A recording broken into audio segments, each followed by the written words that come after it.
Night shift workers, what's the creepiest thing that's happened? Working the night shift is supposed to be boring, empty halls, quiet hours. But when you're the only one there, sometimes you're not as alone as you think. I work nights at a private medical office. Mostly paperwork, answering after-hours calls, and making sure the place doesn't burn down. It's a small building, just 4 exam rooms and a break room. Quiet, easy work. Or at least it was. Last month I was about halfway through my shift when I noticed it. The sound of footsteps in the hallway. Slow. Steady. The kind of steps you feel more than hear. I froze. I was the only person in the building. I checked the security feed, 4 cameras all showing empty hallways.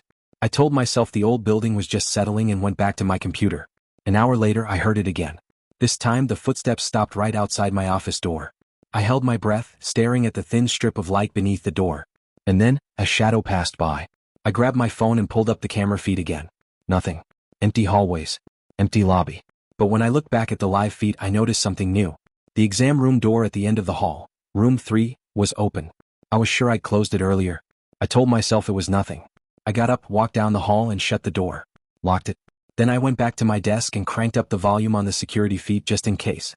Around 3 a.m. the motion detector chimed. I looked at the feed and felt my stomach drop. Room 3 was open again. This time I didn't get up. I sat there, heart racing, staring at the screen.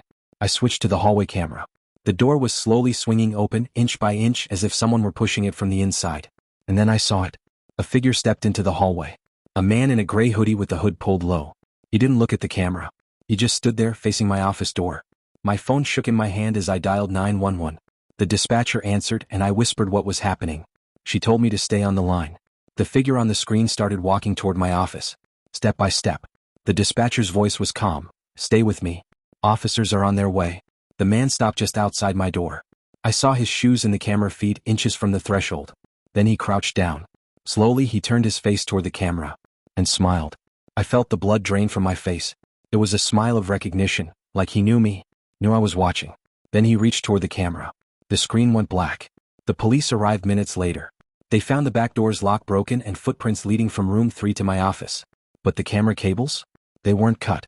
They were unplugged. The cops never found him. But every night since, when I sit at my desk, I can't shake the feeling that he's still watching. Waiting.